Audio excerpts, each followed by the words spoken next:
आज का जो मंत्र है वो पिछला जो मंत्र था, उद्वयम तमसस्परे स्वः पश्यन्त उत्तरम देवम देवत्र सूर्यमगन्म ज्योतिरुत्तमम्। इसका आगे का जो मंत्र है, ओम उदुत्यम जात वेदसं देवं वहन्ति केतवः दृशे विश्वाय सूर्यम्। मंत्र का एक विषय चल रहा है उपस्थान, और उपस्थान का अर्थ होता है, स्थान का मतलब होता है कि जहां पर किसी भी प्रकार की गति न हो। मन चंचल था, बाहर जा रहा था, बुद्धि अपने ढंग से अन्वेषण कर रही थी। संवेद विमर्श के बाद हर प्रकार की क्रियाएं जब रुक चुकी होती हैं तो उसका मतलब उपस्थान। अब है मन, बुद्धि, चित्त, अहंकार, चार चीजें होती हैं। मन, बुद्धि, चित्त, अहंकार। उपस्थान का स्तर है अहंकार को समझने में और अहंकार को खत्म करने में। अहंकार की एक ऐसी चीज है जो स्वीकार कराती है, अस्वीकार कराती है।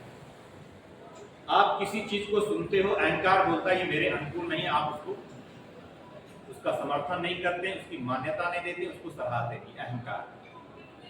अहंकार जब किसी चीज को स्वीकार करता है तो आप उसको सराहते हैं, मान्यता देते हैं, और उसका समर्थन करते हैं, उसको समझते हैं। ये अहंकार का ही काम है। हमने जो कुछ भी अपने जीवन में स्वीकार किया है वो अहंकार की ही स्थिति है। और यहां पर जो सबसे महत्वपूर्ण चीज है कि उपस्थान में ही उपासना हो सकती है। जब तक मेरे सभी क्रियाकलापों में ठहराव नहीं आएगा तब तक मैं अर्थात समीप बैठ ही नहीं सकता हूं, स्वीकार कर ही नहीं सकता हूं। तो यहाँ पर अहंकार की उस स्थिति का नाम है कि जो मैंने हर प्रकार की यात्राओं को समाप्त कर लिया है और अब मैंने देख लिया है कि नहीं, सच्चा सुख, सच्चा आनंद, सच्ची प्रीति तो कुछ अन्यत्र ही है। मैंने बहुत सारा पैसा कमा लिया है, मैंने बहुत अच्छा सम्मान पा लिया है, मैंने बहुत सारी प्रतिष्ठा के साथ साथ समाज में मेरा एक अपना एक लेवल है, स्तर है। इन सब के बाद भी कहीं एक बात समझ में आती, कुछ चीज है जो मुझसे छूट रही है। वो क्या? मैं खुद। और मैं खुद का नाम है कि जब आप अपने अहंकार को खत्म करते हुए जाते हैं। तो मंत्र है उदुत्यम जात वेदसं देवं वहन्ति केतवः दृशे विश्वाय सूर्यम्। बहुत ही महत्वपूर्ण मंत्र है। पिछली बार भी चर्चा हुई थी कि हमें हर दिन उत्तरोत्तर हमें आगे बढ़ना है। यहाँ पर प्रसंग वहीं से चल रहा है, और अधिक उत्तरोत्तर त्यम जात वेदसम। सारा जो खेल है ना वो जात वेदसम का है। जात वेदसम का अर्थ होता है, अगर चाहें तो आपको कहीं नोट कर सकते हैं, नहीं तो अपने मस्तिष्क में याद रख लीजिएगा। जात वेद शब्द क्या है? जात वेद बोल सकते हैं आप। और जात वेदसम, जात वेदसम का अर्थ जाताः वेदाः यस्मात्। पहला अर्थ क्या है? जाताः वेदाः यस्मात्, जिससे वेद उत्पन्न हुए हैं। एक अर्थ है कि हमारा, देखिए इस बात को हमें मानना पड़ेगा कि आर्य समाज का सिद्धांत जो है वो मानता है कि वेद सब सत्य विद्याओं की पुस्तक है। एक वेद किसकी पुस्तक है? किसका है? ईश्वर का ज्ञान है। ये हमारा बिल्कुल क्लियर सिद्धांत है, इस पर ही हम चर्चा करेंगे।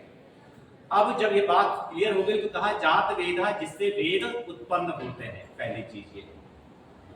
दूसरी चीज ये है जो बहुत महत्वपूर्ण है, जातानि विन्दति। समझने की कोशिश की, जो पैदा हुए हैं उनके पास पहले से ही है। जो जो जन्म ले चुके हैं संसार में, उसे कहीं भागने की जरूरत नहीं, कहीं किसी तीर्थ की जाने की जरूरत नहीं, किसी बड़े स्थान पर जाने की जरूरत है। वो पहले से ही जातानि विन्दति, जाते हैं उत्पन्न हुए को पहले से ही प्राप्त है। और तीसरा जो महत्वपूर्ण चीज है वो जातानि वेत्ति, जो पैदा हुआ है उसको अच्छी तरह से जानता है। जो पैदा हुआ है उसको अच्छी तरह से जानता है।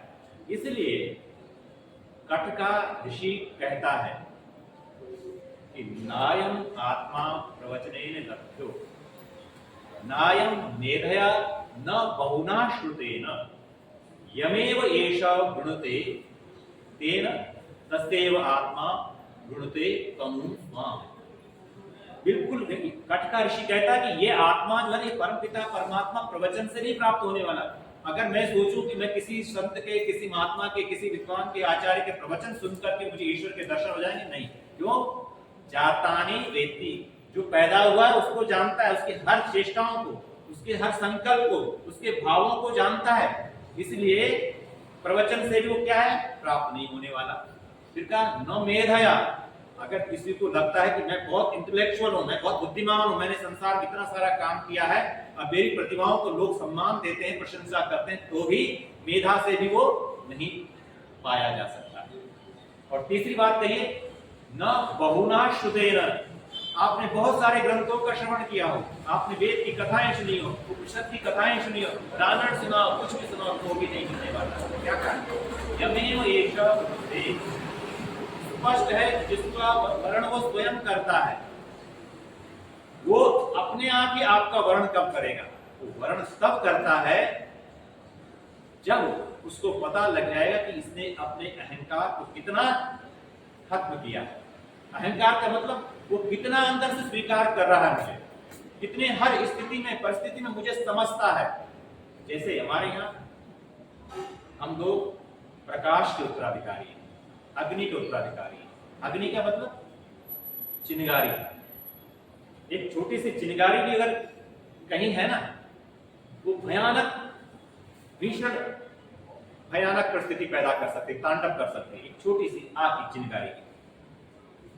तो कहा छोटी सी भी चिनगारी अगर मेरे अंदर पैदा है तो उसका मतलब क्या है कि मैं कभी भी प्रज्वलित हो सकता हूं, अवेयर हो सकता हूं।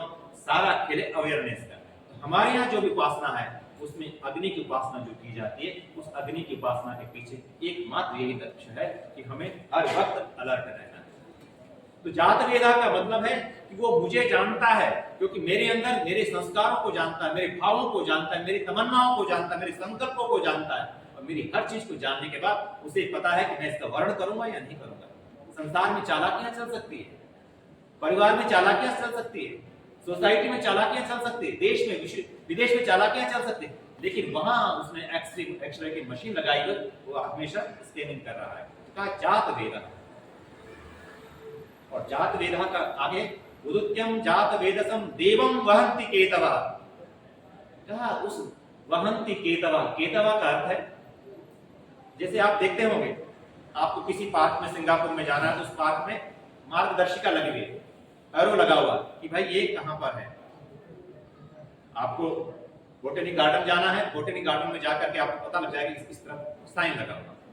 तो देवम वहंति केतवा, केतवा का मतलब झंडियां लगी हुई है, मार्ग बताने वाली झंडियां लगी हुई, जो आपको उस परम तत्व की तरफ ले जाने के लिए हमेशा तैयार है। लेकिन क्या है, हम अवेयर नहीं है, अलर्ट नहीं है, इसलिए हम उन झंडियों को, उन मार्गदर्शिका को समझ ही नहीं पा रहे। वेद का मंत्र कह रहा है। और दूसरा अर्थ है केतवा का अर्थ है, ये तो केतवा का अर्थ है मार्गदर्शिका, झंडियां लगते ना, कुछ हम मार्ग में लगाते हैं, कुछ निशान लगाते हैं। एक दूसरा है वेद की जो ऋचाएं हैं, ये केतवा है। वेद के मंत्र बार बार उस जात वेदस का संकेत कर रहे हैं, जात वेदस एवं। फिर किसने ऋषे विश्वाय सूर्यम, उस विश्व को देखने के लिए। अगर मुझे विश्व को देखना है, एक विश्व संसार का एक अपने अंदर भी बहुत बड़ा विश्व है, विराट दर्शन जिसे कहते हैं, गीता में कहा जाता है कि भगवान ने अपने विराट दर्शन कराए। अगर विराट दर्शन करना है तो विराट दर्शन के लिए सबसे पहले चीजें क्या है कि मुझे चित्त से ऊपर उठ करके अहंकार में आना होगा। लेकिन हमारे साथ क्या है, एक कहानी के माध्यम से आपके सामने रखना चाहूंगा। कहानी में पिता और पुत्र अपने गधे पर बैठ करके अपने काम के लिए चल पड़ते हैं। अभी पिता और पुत्र कुछ दूर गए ही थे, उनके कानों में आवाज आनी शुरू हुई। कितने जालिम हैं लोग, कितने जालिम हैं लोग। ये दो हट्टे कट्टे लोग हैं, एक बेचारा मासूम निरीह प्राणी पर ये लोग चढ़े हुए थे। एक बेचारा बेजुबान जानवर इस गर्मी में इतना बोझ हो रहा है। और ये इनको दया नहीं आ रही, दया नाम की चीज नहीं इनके अंदर, ये पाषाण हृदय है। जैसे उस व्यक्ति ने, उन दोनों बाप बेटों ने सुना, पिता गधे से नीचे उतर जाता है और गधे से नीचे उतर करके उस गधे की रस्सी अपने हाथ में पकड़कर पैदल चलना शुरू करता है। अभी कुछ दूर पैदल चला ही था पिता, फिर कानों में आवाज आती है, कैसा बुरा जमाना आ गया है। बूढ़ा कमजोर पिता पैदल चल रहा है और ये बेटा बेशर्मों की तरह गधे पर सवार है। इसे अपने पिता पर थोड़ी भी दया नहीं आ रही है। और बेटा सुन करके उसका चेहरा शर्म से लाल हो गया और वो नीचे उतरता है। वो कहता है, पिताजी आप गधे पर सवार हो जाओ। अभी कुछ दूर चले ही थे, फिर आवाज आने लगी कि बाप कितना क्रूर है। एक फूल सा बेटा उसको पैदल ले जा रहा है और खुद इतना निर्दयी है कि खुद घोड़े गधे पर सवार है। पिता ये सुनते ही नीचे उतरा। अब दोनों ने पैदल चलना शुरू कर दिया। अभी कुछ दूर पैदल चले ही थे, फिर से कानों में आवाज आई, अरे कितने मूर्ख लोग हैं, इतनी गर्मी में इनके पास बढ़िया सवारी का जानवर है, अब पैदल चल रहे हैं, अकल के अंधे हैं। अब उनको क्या किया होगा, उन्होंने भी गधे के चारों पैरों को दो पैर बांधे, रस्सी अच्छी तरह से बांध करके नगड़े, एक ने कंधे पे लिया, दूसरे ने दूसरे के कंधे में रख दिया। अभिप्राय ये है, जात वेदा का अर्थ है कि जब तक हम अपने उत्पन्न होने के भाव को न समझें, हम किस लिए उत्पन्न हुए हैं, एक बात समझनी पड़ेगी। इंसान को परमात्मा ने कुछ अनोखे काम के लिए भेजा है। ठीक है, परिवार का भरण पोषण है, ठीक है, अच्छा पैसा खर्च करना, अच्छा पैसा कमाना है, बहुत अच्छी बात। लेकिन कुछ ऐसी चीज है जो परमात्मा उसी व्यक्ति के द्वारा वह काम करवाना चाहता है किसी के। इसके लिए चाहे हमें इस जन्म में हम अवेयर हो जाएं, चाहे 50,000 जन्म लग जाए, लेकिन परमात्मा आपसे काम करवा के रहेगा ही रहेगा। यह जात वेदा का। इसलिए होता क्या है, जैसे ही आप अवेयर होते हैं, जैसे ही आप संकल्प होते हैं, तो परमात्मा भी आपको ऐसे ही चीज नहीं देगा। आप देखना, कभी आप संकल्प करते हैं सुबह 4 बजे उठने का, तो आपका स्वास्थ्य खराब होना शुरू कर देगा। कुछ चीजें हो सकता है, कुछ बुरी सूचनाएं आपके पास आ जाए, क्योंकि प्रकृति और परमात्मा चाहते हैं कि ये व्यक्ति ठोस है या नहीं, मजबूत है या नहीं। वेद का एक मंत्र है, ईशोपनिषद, हिरण्यमयेन पात्रेण सत्यस्यापिहितं मुखम्। वेद का मंत्र कहता है, जो सत्य है ना, उस सत्य का जो ढक्कन है वो सोने से ढका हुआ। तो आदमी क्या करता है, जैसे उसके सामने लालच आते हैं, वैसे वो नीचे जो सत्य रखा हुआ उसको वो छूता ही नहीं, क्योंकि उसके सामने क्या स्वर्ण आ गया। जैसे स्वर्ण आते क्या, उसकी सारी संकल्प भरे रहते।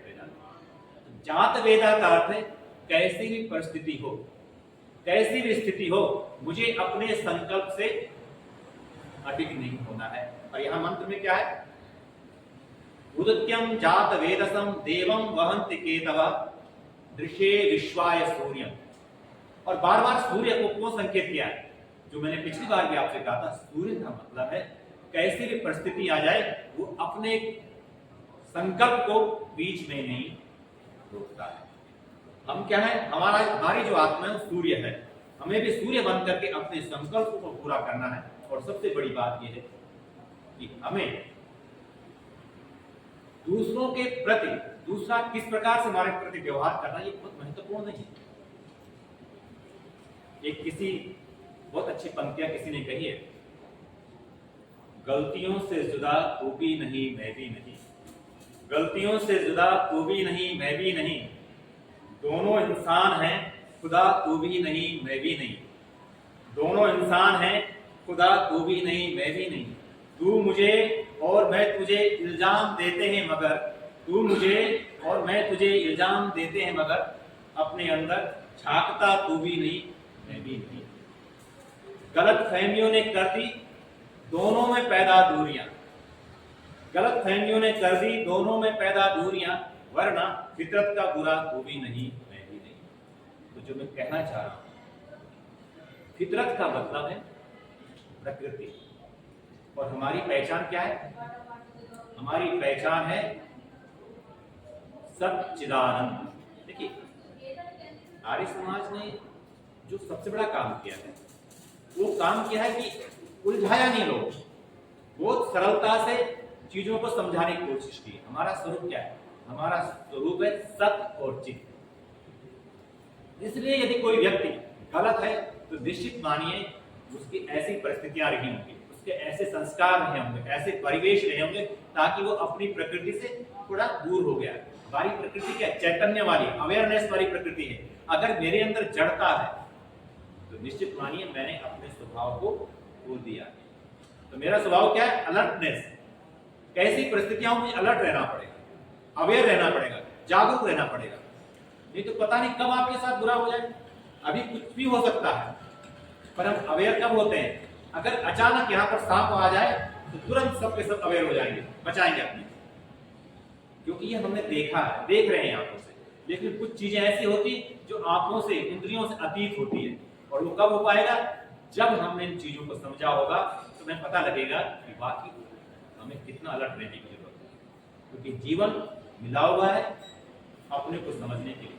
ये जीवन मिला है कि जब तक हम जीवन में संसार में रहें, बड़े ही स्वास्थ्य के साथ, अच्छे स्वास्थ्य के साथ हम रहें, कैसी परिस्थितियां हों, लेकिन हमें अपने को बीमार नहीं करना है, अपने को अप्रसन्न नहीं रखना, अपने को दुखी नहीं रखना, अपने को परेशान नहीं रखना है। ये मानिए, वेद का ऋषि कहता है कि अगर तुम दुखी हो तो अपने कारण, और अगर सुखी हो तो अपने कारण।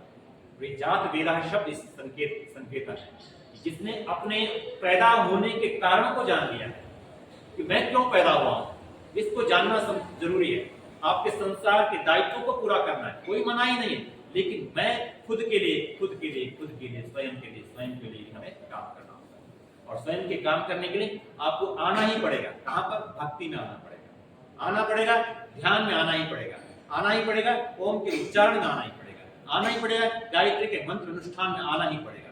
अन्यथा संसार का, इसलिए कहा जाता है योग मतलब अंदर की यात्रा, योग मतलब अंदर से शुरुआत।